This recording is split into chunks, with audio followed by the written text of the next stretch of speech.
I thought, how did these guys even meet? You know, it's hard enough to form a band when you have a house and a phone and all that kind of How do you bump into other a cappella enthusiasts when you're out there on the homeless trail? You think you're just sitting around the shelter one day? I need some crack. Me too. Me three. Whoa. There's a comedian who was one of the best to ever do it, one of the smartest, one of the sharpest, the best roaster. Lisa actually has a lot in common with that octomom, that woman that gave birth to all those babies. She's never given birth, but she has had 80 fingers inside her at the same time. Forget Tony Hinchcliffe. Jesus, Gary, you horse-faced lunatic. You look like Nick Nolte fucked a Clydesdale. Your teeth look like a row of urinals. Look at yourself. Every time you talk, I want to piss in your mouth. All due respect to Jeff Ross. Hasselhoff, have you ever not been drunk? You used to have a car that started when you talk to it. Now you have a car that won't start when you blow into it. He just cut into your soul in such a smart way. John was married to my favorite supermodel, Rebecca Romaine O'Connell. Jesus. John,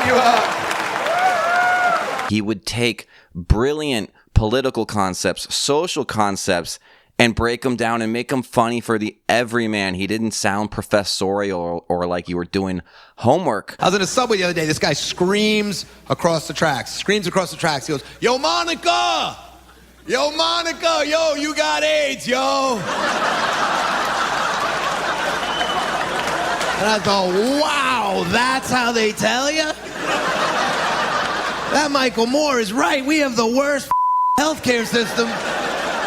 And by all accounts from other comedians, he was one of the nicest to ever do it. What I loved about him was he was a real sweetheart, but he hated bullies. And I used to see when someone was bullying somebody, you'd see the bull, like the flame coming in his eyes, and like he'd become this Subway Greg.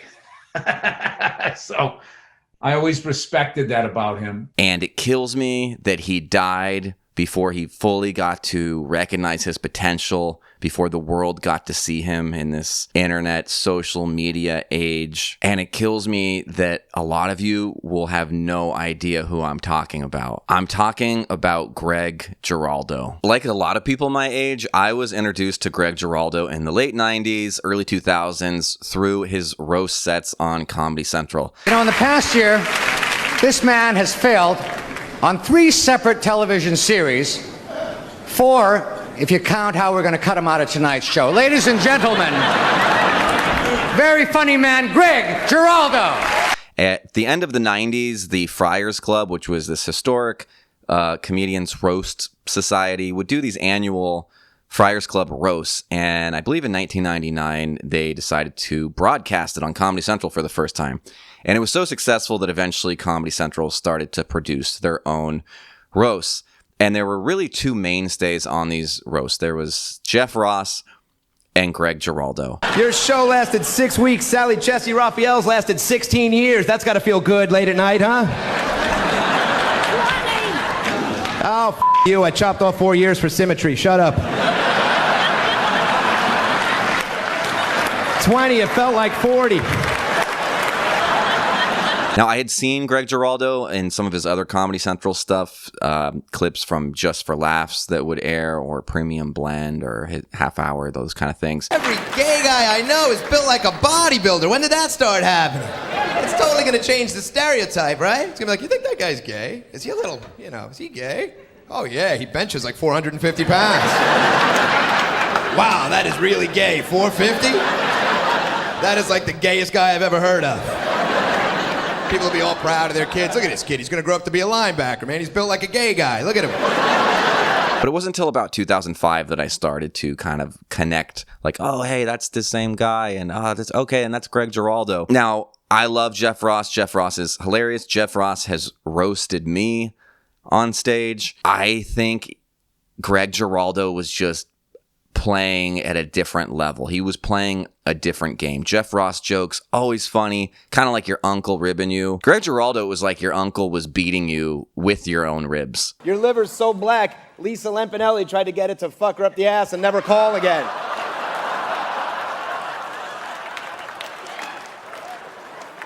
Artie, your pal George Takei is here.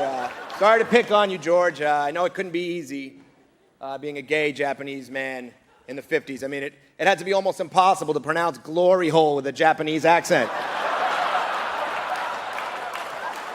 By the way, Pam, Kid Rock wanted to be here, but he got stuck in a 20-year-old. It was so smart and creative and cutting and biting. And all the while, it always seemed like the people being roasted still loved Greg. You know, Greg's humanity and affableness still just shined through. Corolla's an Italian word. It means one eyebrow. The Love Lines. Only in America. What a crappy show The Love Lines is. Yeah, teenagers calling in to complain about their abortions and their anal warts. It's like listening to the messages on Andy Dick's answering machine.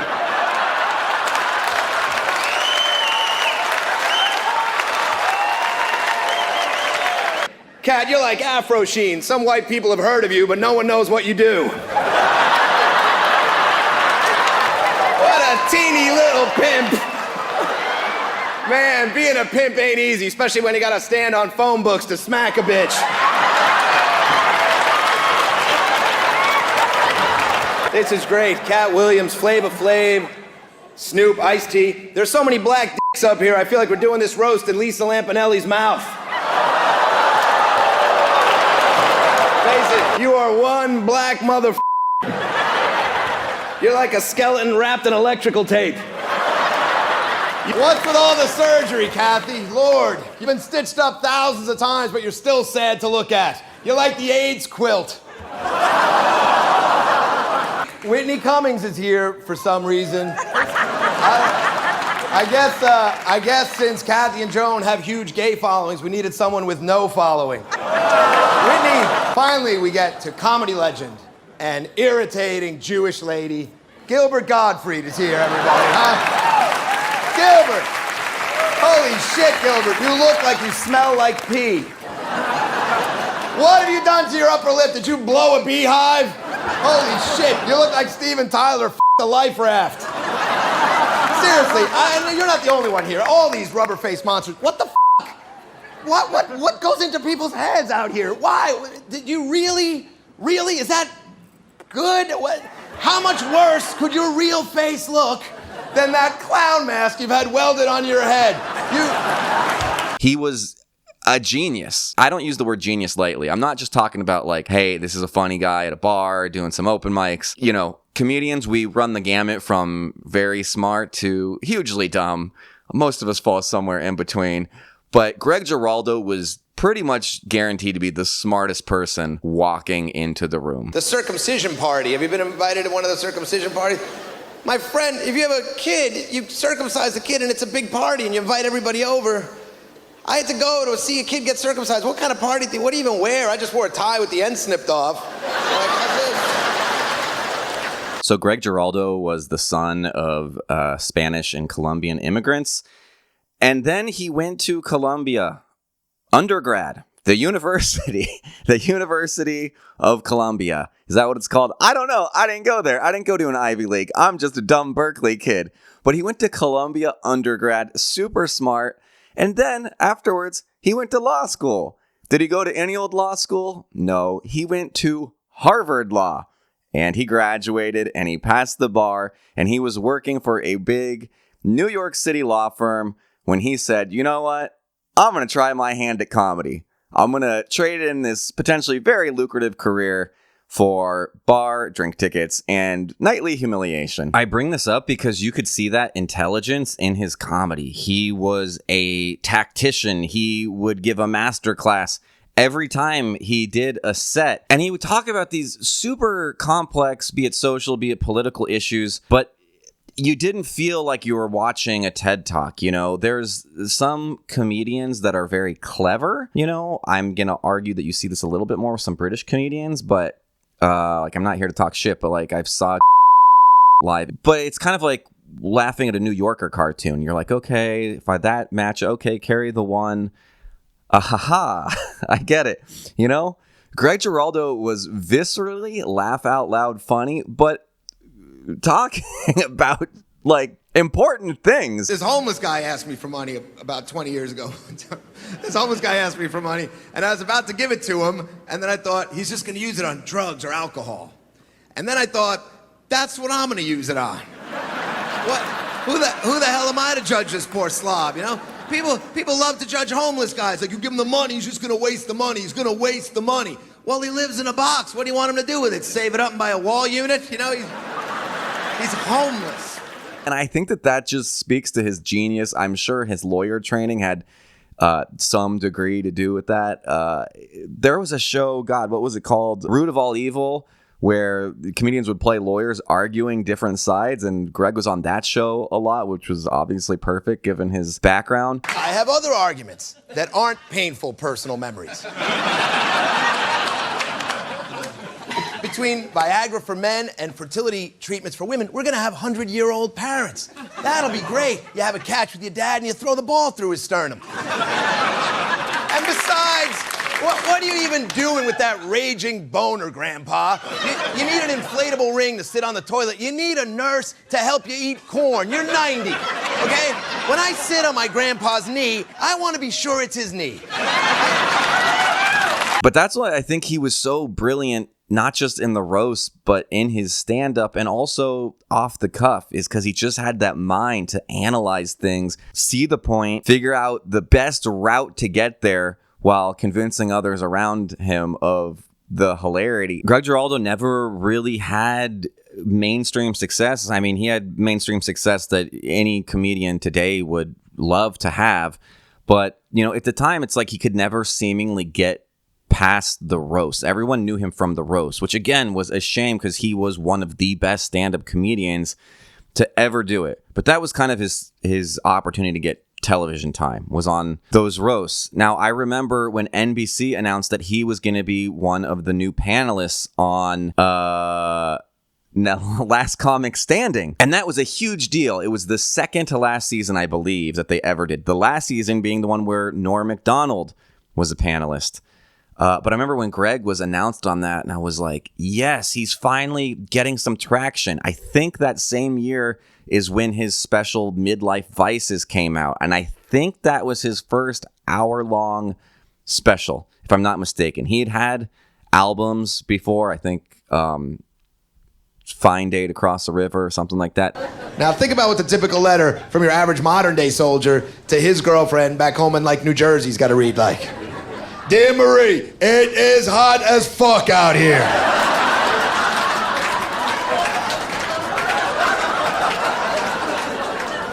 It is hard to fight these sand monkeys with your balls stuck to your legs.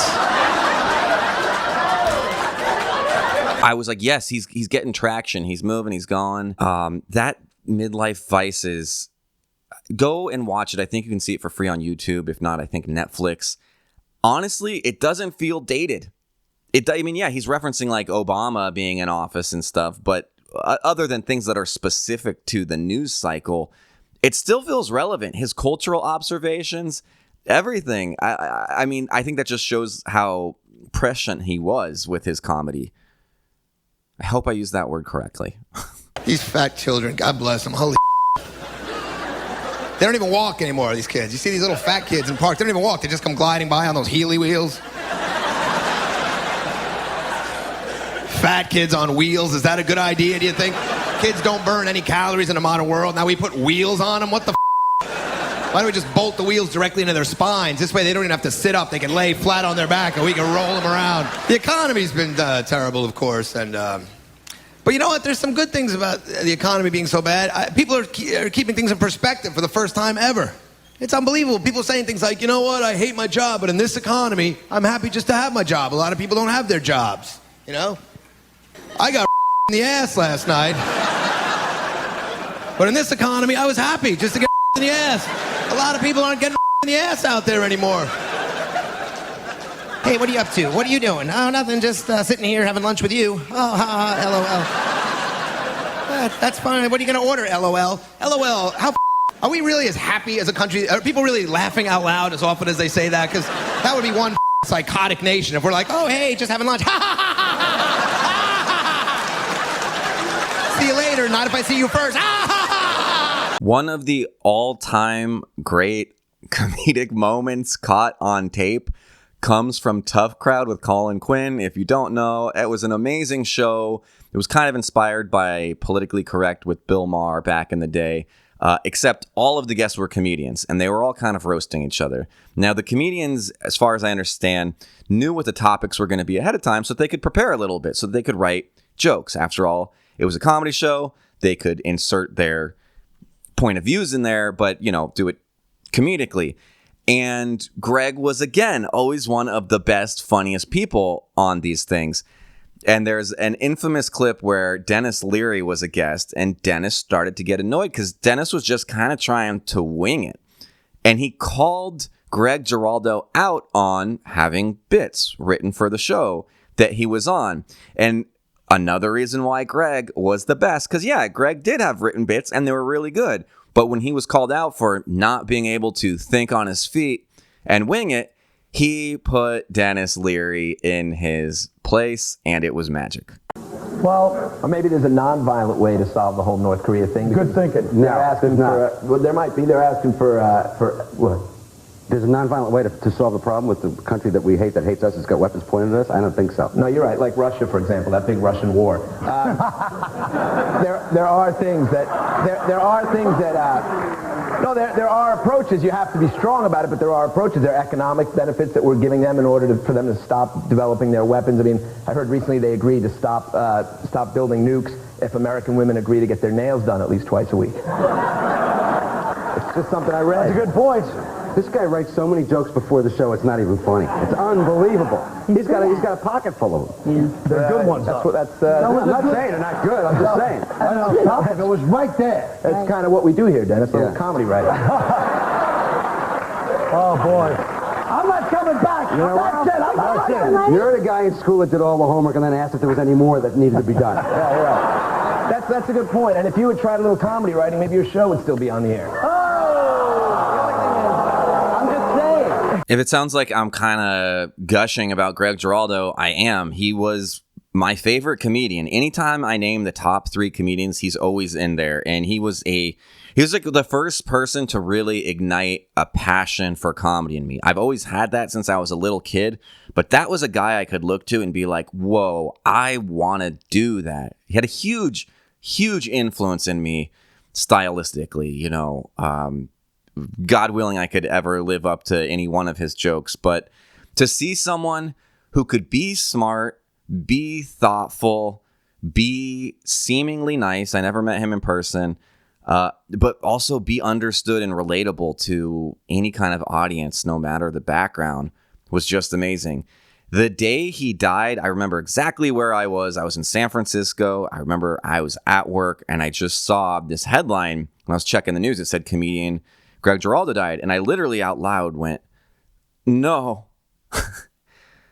Because I had fantasies. Like, it was very clear in my head that one day I was going to meet Greg Giraldo and we were going to share a beer together. I idolized him, and I felt like I had this emotional, spiritual comedy calling that was put into me in a very large part because of him. Greg always seemed pretty open about his drug and alcohol use in his comedy. I don't think he was shy about talking about that.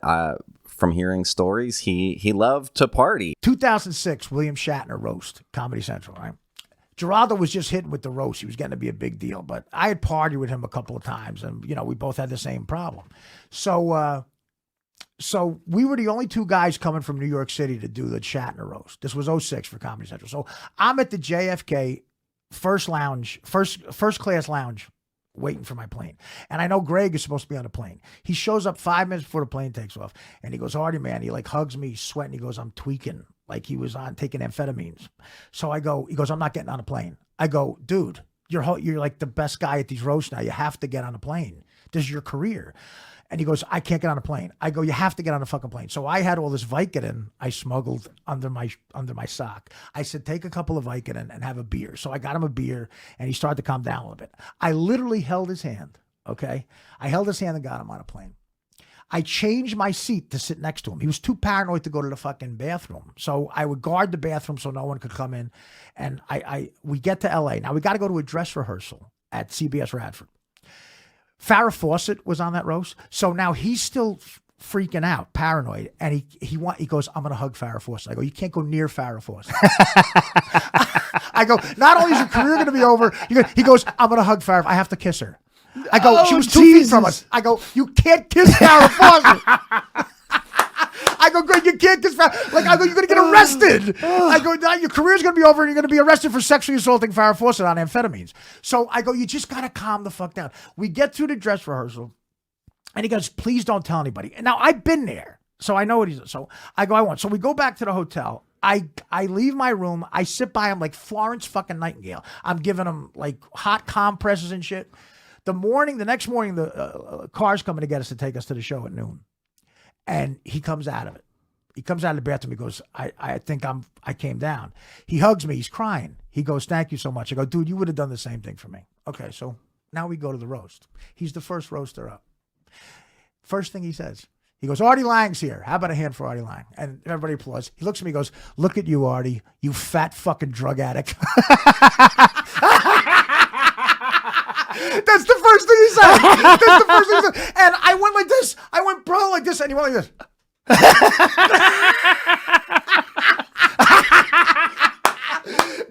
that look, that's a comedian. Yes. That looks a comedian. What are you going to do? It's there. You got to take it.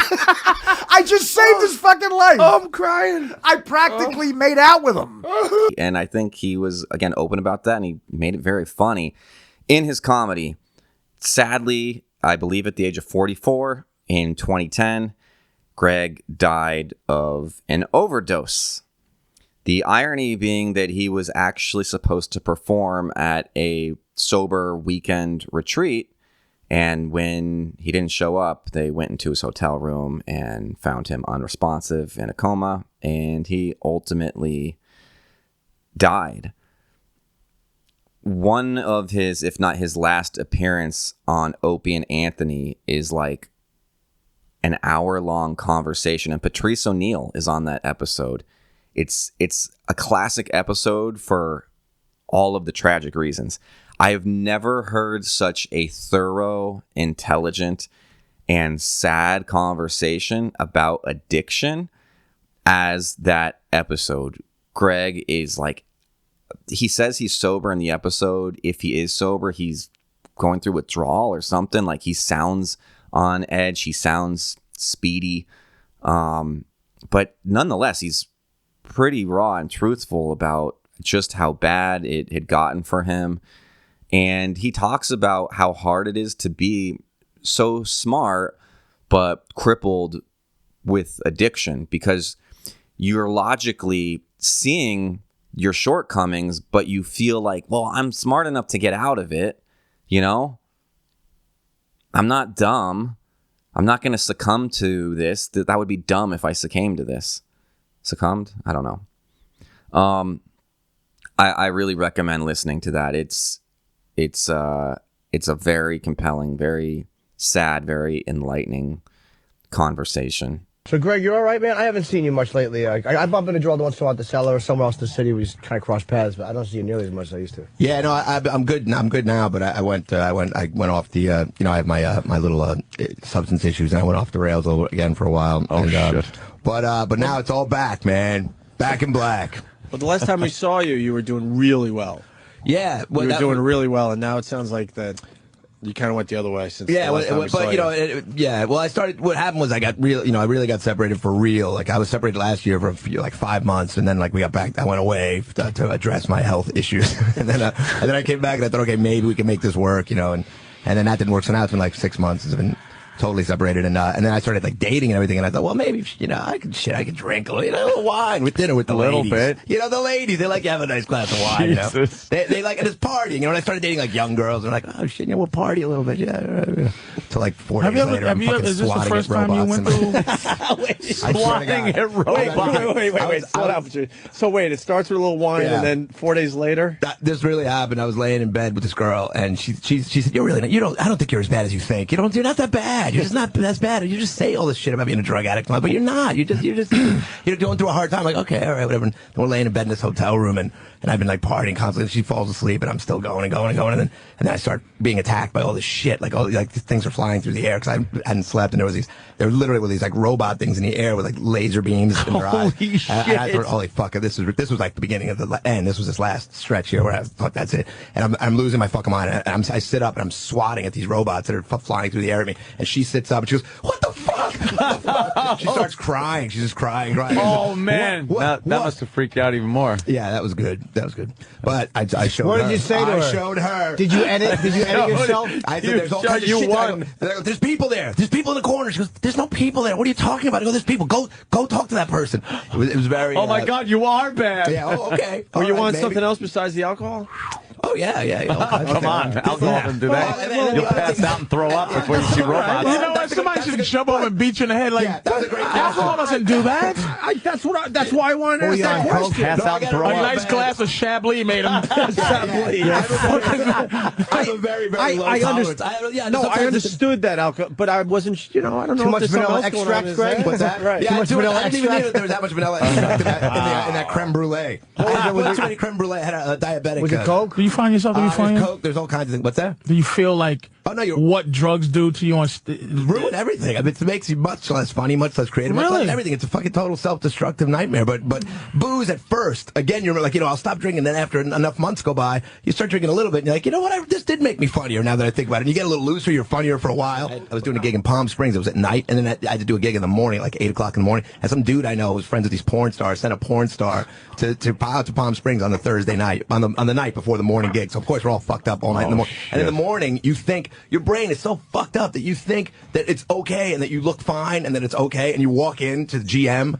Fucking, some giant corporate gig with a porn star that's been up all night doing drugs. Like, hey, good morning. What do you guys want to talk about? Some water cooler jokes? I really think this time I had shit happen which I can't process fully yet, and I'll explain it when I don't, when my brain is clearer, because I think it'll sound way too crazy. But coincidental crazy shit with this girl that like fucking God shit that you wouldn't believe, like mysterious shit that you think someone from outer space is telling you shit, and it actually is real, and so I think that I'm done, but God knows, Yeah. Did you have your midlife crisis now? Like, put it this way. Wait, did you get a lot of pussy when you was younger? Are you now getting the pussy you should have got when you was younger? Now I'm having a life now that I should. Like, I was so fucking busy being the good kid and trying to do things I didn't want it. Like going to school, going to law school, being the good guy, pleasing my fucking immigrant parents, doing all the right things, doing all that, and getting married and trying to, and even, and trying to do all the shit that I mean, listen, I have kids and I love them to death, and this is I got to get my shit together, and I will, and I've had, and they've been isolated from it to a large extent, because I would do it all this shit on the road. I would be like a binger, I go on 2-week runs or whatever, keep it all together,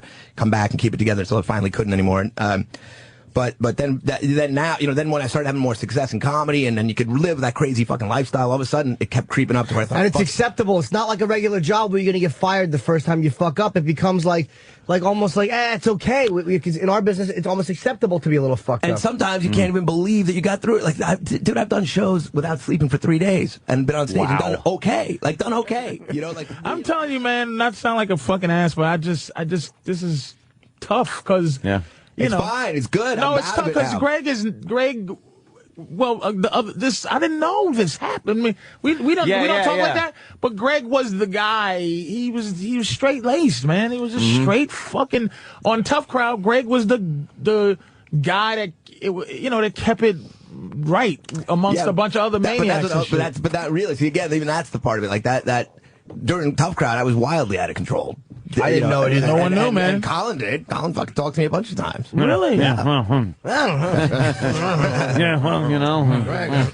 didn't know but I never really let it go. I was always able to, keep shit under control. But then I would have these moments when I would go, fuck. Like when I was off, put it this way, I'm not saying this to fucking, but You're not talking with Junkie Pride. Nobody's like I'm scared the shit out of hardcore crazy. Like I've done shit and continue to do. You know, like have continued and woken up and started again. Where people are like, what the fuck? You know, like people who don't even have jobs. You are like fucking committed to like take this till I'm dead. You know, like these guys just go. This is their life. Their job is to be there. Wow. And so you know, like, but I would do it in episodes. You know, and then like somehow fucking be miserable, pull it together, and you know, and be able to always be able to kind of keep shit together. But it's you know, now it's like how horrible is it, Greg, being wired on a plane? Oh my God, it's a fucking nightmare. It's awful, right? I once flew. I was flying to do this fucking college gig once, and I'd been up and I was totally like, you know, the paranoia that kicks in, and I thought everybody around me were agents that were out to get me, and I started. And this, I mean, it sounds crazier to people. It's temporary insanity, and then it passes. You know, like it's temporary you know, whatever you call it, psychotic schizophrenia, whatever. You start hearing people, and I thought, and this one guy starts speaking to somebody in like an Australian accent. I'm like, fuck, it's international. Like it's an international operation to find me. And I went and sat down next to the guy, and could you imagine when I landed, the cops were there. They said you're acting very erratic on the plane. Oh wow, really? By then I'd eaten all these you know, sedative type of things, so they actually let me go. Which was, what did you say? Like, I've been up for a few days. Yeah, I had some family trouble. Stressed. And they said, "Are you on any substances?" And I said, "Well, I took some Xanax, you know, because that's old state. Do you have a prescription for Xanax?" And I said, "No, actually, I don't, but it helps me. You know, a friend of mine gave it to me. Knew I was scared of flying, and they go, you know, we could arrest you right now for your behavior and for being on a substance it's not you don't have a prescription for." And I said, "Well, I don't know. I hope you don't." I hope you don't. I would have challenged him. You should have poked him in the chest. Yeah. Go ahead, pig. Go ahead. Blood test me, motherfucker. Take me in.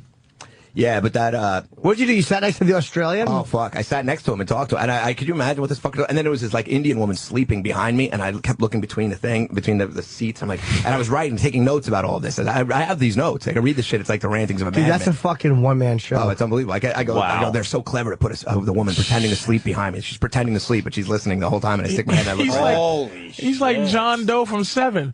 Fucking right. This Greg is fucking. Oh man! And if you know, like if you shaving off his fingertips, beautiful mind. If you don't sleep for a couple of days, a beautiful mind guy. If you don't sleep for a couple of days, even if you don't do any drugs, like you go fucking nuts. Like I've been with people, you know, these like girls that try to help you. You know, and so like they're so sleep deprived at the end either, you know, too, but they haven't even done any drugs or anything, and they're just like fucking frazzled and crying, like Jesus. Where did it all go wrong? Don't you love all the fucking codependents that fucking rush in? That's great. Yeah, it's a lot easier to meet girls when you've been up for 4 days and you can't even talk. But then you try to be well, never mind. Well, you always know the ones that were attracted to you at that time are fucking. There's problems there. There's problems. Yeah, some people get more I swear to God, this is true. I started doing blow as a way to not cheat. Like when we were gonna have kids, because for some people it's crazy sexual shit. But I would get fucked up just drinking and then go nuts. But if I did a tiny little bit of coke, any bit of coke, any bit of coke, and I would just sit there and just talk about how misunderstood I've been as an artist for fucking 12 hours with some stranger, rather than just fuck around and go crazy. I would just and also it makes me so paranoid. I can't be social. I can't be out. So if I'm doing blow, like I'm home alone or whatever. I remember at first I thought, well, this is cool because I like these stories. This makes it like it'll be. And then I can't tell the stories because it was like, well, people are gonna hate you. You have kids and you're doing this shit and it's not gonna help you in any way. And then not only that, I'd be on the road and meet these fuckers that I didn't even remember meeting. Oh, they go, man, remember that time we did this? And I thought, oh, that would have been a good story if I'd remembered the first thing about it. It's like it blocks everything. It's a nightmare. It's the worst thing you can do. But it's what you got to. If you have this thing, it's gonna play itself out the way it plays itself out. And I hope that I had enough at this point. But people know what they have to do.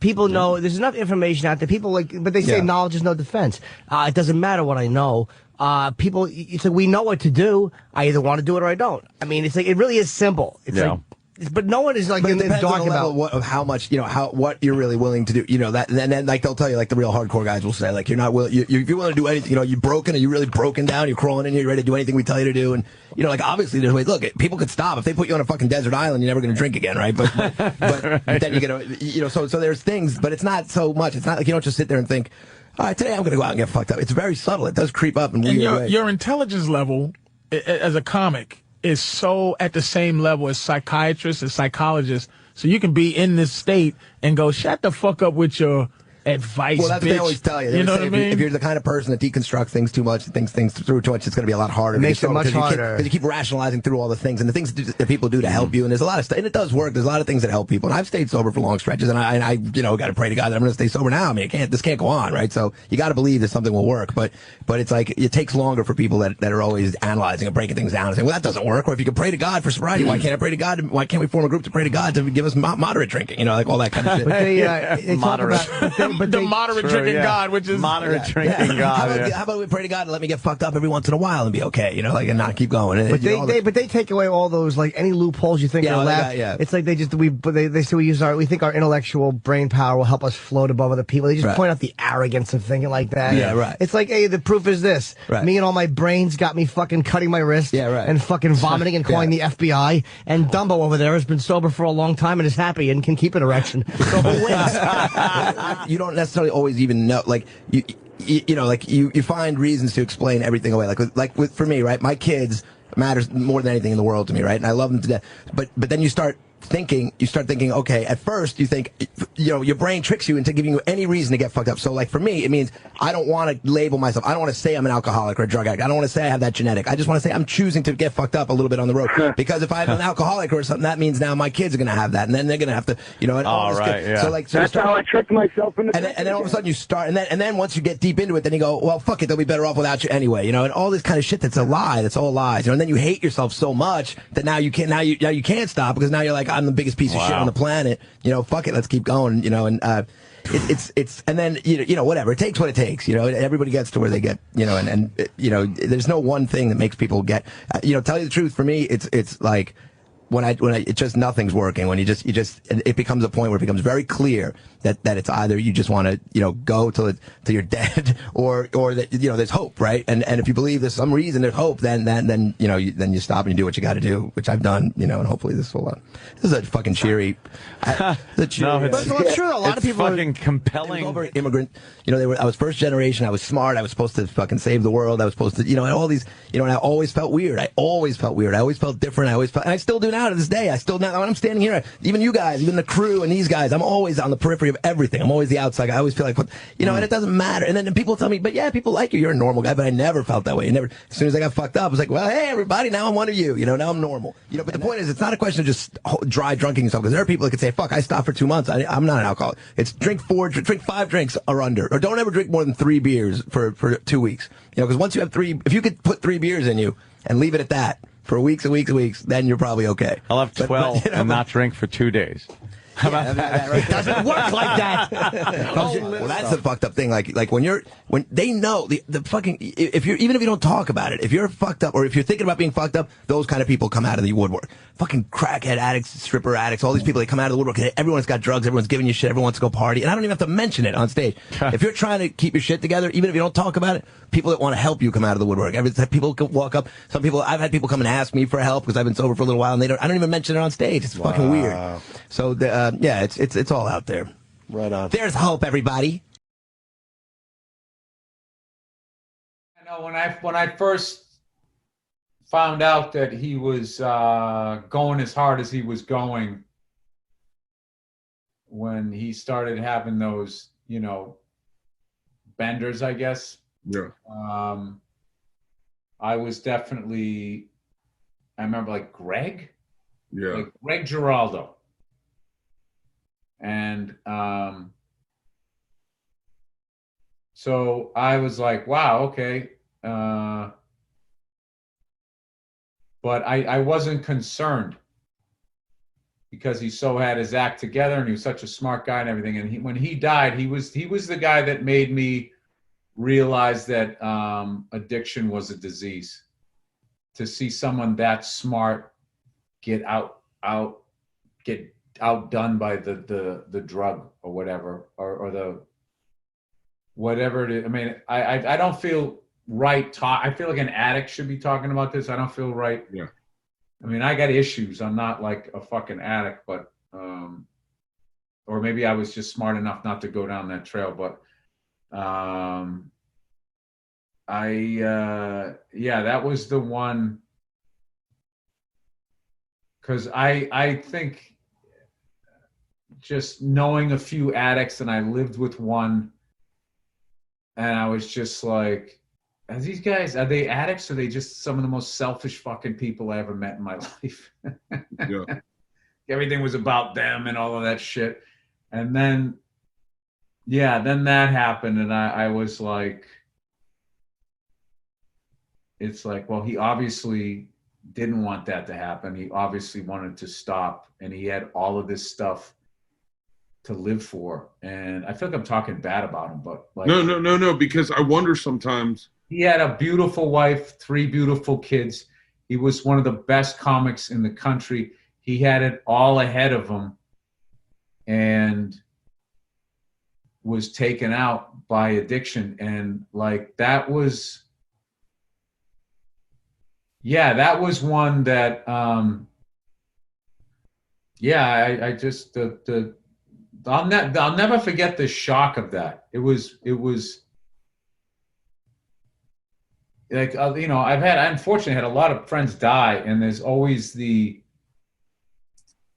there's that initial, like, did I just hear what you just said? And then there's like the tears. But with him, it was like, I was in shock. I love Greg Giraldo so much. I wish he was alive today for 1,001 reasons. I would love to hear his commentary on everything going on. He would have such a eye-opening, smart perspective that, you know, would be accessible to everybody. And I feel like he would be so valuable in every way possible. Comedically, in terms of a point of view and his voice, and god damn it, I wish I could share a beer with that guy maybe one day. Thank you so much for listening. If you want to follow me, please do that. Subscribe. I'm at Eric Berry Comedy on all the platforms, and I will be continuing to upload more stuff like this. Oh, and I should be having a mini special coming out, probably not for like 5 months, but I'm filming it in 2 weeks, and that's exciting. So stay tuned. All right, thanks.